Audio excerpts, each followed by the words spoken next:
కుత్బుల్లాపూర్ నియోజకవర్గం ఐడిపిఎల్లో భాషిత కాలేజ్ అనేది ఒకటి నిర్మాణం జరిగింది. అది 5 అంతస్తుల బిల్డింగు. కానీ 4 అంతస్తుల బిల్డింగ్ అని చెప్పి బోర్డ్ ఆఫ్ ఇంటర్మీడియట్ వాళ్ళు పర్మిషన్ తెచ్చుకున్నారు. తర్వాత ఫైర్ కూడా దానికి లేదు. ఫైర్ సేఫ్టీ కూడా లేకుండా 5 అంతస్తుల బిల్డింగ్ను నిర్వహిస్తున్నారు. దీన్ని మేము ఉన్నతమైనటువంటి అధికారులకు అలాగే జిల్లా కలెక్టర్ గారికి, డిఎఫ్ గారికి, హైడ్రా కూడా మేము కమిటీ ఇవ్వడం జరిగింది. కానీ అధికారులు ఏదైతే కాంగ్రెస్ పార్టీ గవర్నమెంట్ ఉన్నప్పటికీ కూడా బీఆర్ఎస్ పార్టీ ఇంకా అధికారంలో ఉందని అధికారులు వివరిస్తున్నారు. ఎందుకంటే డిఐఓ మేడ్చల్ మల్కాజ్గిరి కిషన్ నాయక్ ఏవైతే డిఐఓ ఉన్నాడో ఆయన బీఆర్ఎస్ గవర్నమెంట్లో అపాయింట్ అయిన వ్యక్తి. ఆయన ఏంటంటే వాళ్ళు కింద స్థాయి అధికారులు కూడా అందరూ కూడా బీఆర్ఎస్ పార్టీ ఇంకా అధికారంలో ఉందని చెప్పి మా కాంగ్రెస్ గవర్నమెంట్కు చెడ్డ పేరు తేనికి ప్రయత్నం చేస్తున్నారు. మేము దీన్ని తీవ్రంగా ఖండిస్తున్నాం. ఈరోజు ముఖ్యంగా ఏదైతే వశిష్ఠ కాలేజ్ అయితే ఏదైతే ఉందో దాని మీద మేము చర్యలు తీసుకోవడం జరుగుతుంది. ఎందుకంటే ఎంతో నిర్లక్ష్యంగా ఆ కాలేజ్ అనేది వివరిస్తుంది. ముఖ్యంగా స్టూడెంట్స్ ఎవరైతే లోవర్ బ్యాక్గ్రౌండ్ వాళ్ళు ఉన్నారో వాళ్ళకి ఎలాంటి అవకాశాలు లేకుండా ఇలాంటి కాలేజీలు అనేటివి ఎన్నో ఫీజులు పెట్టేసి ఎలాంటి నామ్స్ లేకుండా, ఎలాంటి రూల్స్ అండ్ రెగ్యులేషన్స్ లేకుండా, ఎలాంటి సేఫ్టీ అండ్ సెక్యూరిటీ లేకుండా ఈ కాలేజ్ నడిపిస్తుంది. ముఖ్యంగా ఇది ప్రభుత్వ నిర్లక్ష్యం అయితే అస్సలు కాదు, ఇది అధికారుల నిర్లక్ష్యం. మేమేమో ఎన్నోసార్లు డిఐఓ గారికి దీని మీద కంప్లైంట్ చేయడం జరిగింది. అయినా ఇప్పటి వరకు కూడా దాని మీద ఎలాంటి యాక్షన్ అనేది తీసుకోలేడు. కావున మేము ఎన్ఎస్యుఐ నుంచి ఒకటే కోరుకుంటున్నాం, ఈ కాలేజ్ మీద కఠిన చర్యలు తీసుకోవాలి. అదేవిధంగా ఇలాంటి కాలేజెస్ ఏవైతే ఈ రాష్ట్రంలో నడుస్తున్నాయో దాని మీద చర్యలు తీసుకొని రేపటి నాటికి యువతకి ఒక మార్పుని తీసుకురావాలని మా ప్రభుత్వం ప్రశ్నిస్తుంది. ఎవరైతే అధికారులను ఉన్నారో గత బీఆర్ఎస్ ప్రభుత్వం నుంచి కంటిన్యూ చేసుకుంటా వచ్చిన అధికారులు ఇప్పటికీ ఉన్నారు. వాళ్ళు మాకు ఎలాంటి రెస్పాన్స్ అనేది ఇస్తలేదు. ఎందుకంటే వాళ్ళు నిర్లక్ష్యం చూపిస్తున్నారు మా ఆర్గనైజేషన్ మీద. మాది ప్రభుత్వం ఉన్నా మేమేం చేయలేకపోతున్నాం అంటే వాళ్ళ వైఖరి అనేది మేము భావిస్తున్నాం. ముఖ్యంగా ఈ కాలేజ్ అనేది ఎన్నో బ్రాంచెస్ అనేవి ఉన్నాయి. ఆ బ్రాంచెస్ అనేవి కూడా వెంబటే డిఐఓ గారు యాక్షన్ తీసుకొని ఆ కాలేజెస్కి వెళ్ళి ఇన్స్పెక్షన్ చేసి దీని మీద కఠిన చర్యలు తీసుకొని కాలేజెస్ ఇలాంటివి ఏవైతే వశిష్ఠ కానీ ఫర్దర్గా ఏ కాలేజెస్ ఉన్నా మేము వాంటెడ్లీ ఈ కాలేజ్ అనేది టార్గెట్ చేస్తలేము.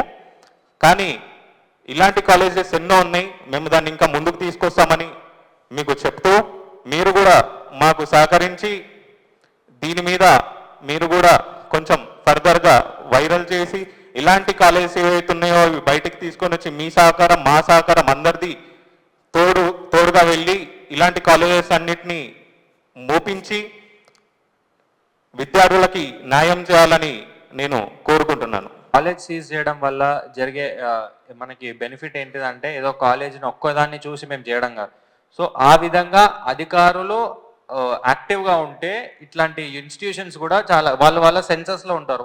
వాళ్ళ మతి స్థిమితం కోల్పోయి ఇష్టం వచ్చినట్టు ఆ కాలేజీలు వెళ్తే అన్న వాస్తవానికి మేము ఇదే బీఆర్ఎస్ గవర్నమెంట్లో జైల్లో ఉండి వచ్చిన వాళ్ళమే అన్న. ఆ జైలు గోడలు మంచిగా ఉన్నాయి అన్న. ఈ కాలేజీలో చూస్తే మేము ప్రతిసారి మేము విద్యార్థులకు కానీ పేరెంట్స్కి కానీ ప్రతి ఒక్కరికి ఒకటే కోరుతున్నాం, అరే అన్న మీరు గవర్నమెంట్ హాస్టల్లే కానీ గవర్నమెంట్ కాలేజీలు కానీ ఇంత మంచిగా చేస్తున్నాము.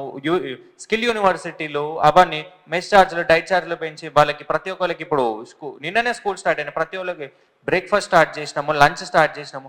ఇవన్నీ ఫెసిలిటీస్ ఉన్నాక మీరు అంత ఇష్టం వచ్చి ప్రైవేట్ కాలేజెస్కి వెళ్ళి మన డబ్బులని వేస్ట్ చేసుకుంటూ ఏ విధంగానైతే వాళ్ళ దోపిడీకి మనం గురవుతున్నాం అన్న. వాళ్ళు చెప్తారు ఓపెన్గా, మనం కాలేజ్కి స్టార్ట్ అయ్యే ముందే ఏది ఏమైనా కానీ మన ఒక కండనేషన్ ఒక సర్క్యులర్ ఇస్తారన్న, మనకి పిల్లగానికి ఏమైనా కానీ కాలేజ్ బాధ్యత కాదు అని చెప్పి వాడు ఒక సర్క్యులర్ ఇస్తే దాన్ని మనం అఫీషియల్గా సైన్ చేసి ఒక డయింగ్ డిక్లరేషన్ లెక్క మనం ఒక పిల్లగాన్ని పంపించి కాలేజ్కి పంపించడం జరుగుతుందన్న.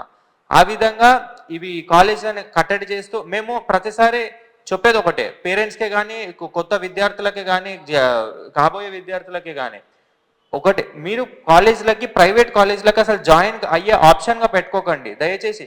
అంతగా ఉంటే మంచి కాలేజీలు ఉన్నాయి, చాలా లిమిటెడ్ ఉన్నాయి మంచి కాలేజెస్, అట్లాంటి కాలేజెస్కి వెళ్ళండి. ఈ ఫీజు బారుల ఈ బుక్స్ అమ్ముకుంటూ ప్రతి విధంగా దోపిడీ ఉంటుంది అన్న. మీకు సంవత్సరంలో ఒకసారి ఫీజు అని చెప్పి మనకు అనిపిస్తుంది, తర్వాత ప్రాక్టికల్ ఎగ్జామ్ అంటాడు, ప్రాక్టికల్ ఎగ్జామ్ బుక్ అంటాడు, బుక్స్ అంటాడు, మళ్ళీ నోట్ బుక్స్ అంటాడు, మళ్ళీ ఎంసెట్ అంటాడు, జేఈ అంటాడు, మెయిన్స్ అంటాడు, నీట్ అంటాడు, ఆ కోచింగ్ ఈ కోచింగ్. వాడు సంవత్సరం నెలకు ఒక 10,000 ఖర్చు చూపియండి వాడు విద్యార్థికి వదలడన్న. ఒక సామాన్య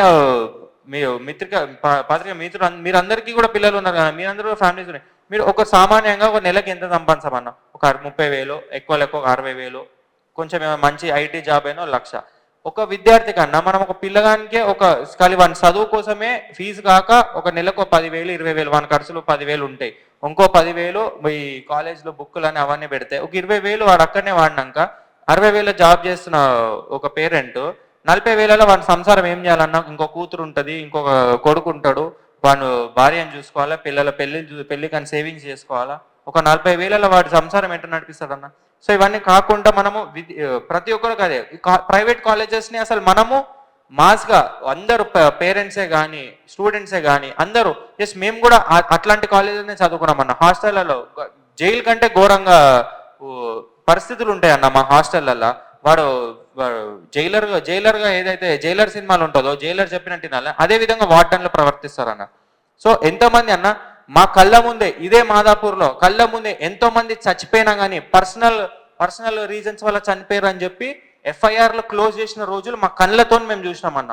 మా దోస్తులు చచ్చిపోయారన్న ఎంతో మంది, మా ఫ్రెండ్సే కానీ మా తోటి చదువుకున్న సోదరులు అందరు చనిపోయినారు ఉన్నాను. అంటే ఏంటంటే స్ట్రెస్కి ఒక సామాన్యంగా 10th క్లాస్ వరకు ఒక అమ్మ నాయన చెప్పినట్టు వినుకుంటా పెరిగే స్టూడెంట్ ఒకటేసారి కాలేజ్కి వచ్చి నువ్వు ఎంసెట్ ర్యాంక్ కొట్టాలి అనే ధోరణిలో పేరెంట్ వేస్తే వీళ్ళు వాడను వర్కర్ రాకుంటే రూమ్ నువ్వు క్లీన్ చేసుకో అంటాడు, అది క్లీన్ చేసుకోవాలి.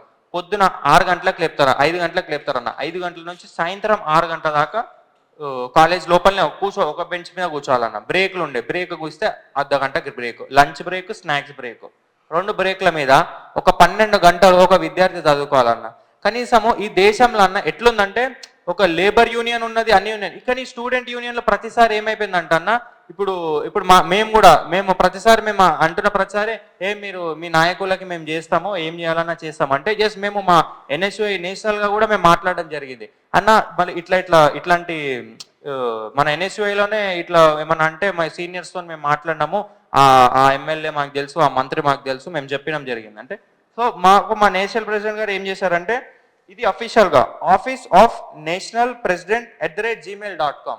ఈ ప్రతి ఒక్క కాలేజ్కి కానీ ప్రతి ఒక్క విద్యార్థికి కానీ నేను ఒకటే చెప్తా, ఏ ఎన్ఎస్యుఐ విద్యార్థి నాయకుడైనా ఎవరన్నా కానీ మన విద్యార్థుల సమస్యలు ఇన్నా కానీ పట్టించుకోకపోగా మీ రీజన్, మీరు కాల్ చేసిన టైం, ఆ యొక్క స్క్రీన్ షాట్, వీళ్ళు ఈ విధంగా తప్పు చేయడం జరుగుతున్నది, ఈ విధంగా ఇన్ని కూడా వాళ్ళు మాకు పనిచేయడం జరుగుతుందని ఈ office of NSUI national president @gmail.com దానికి మెయిల్ చేస్తే మా నేషనల్ ప్రెసిడెంట్ ఆఫీస్ గారు కానీ నేషనల్ ప్రెసిడెంట్ గారు ఆఫీస్ నుండి 100% స్పందించడం జరుగుతుందన్న.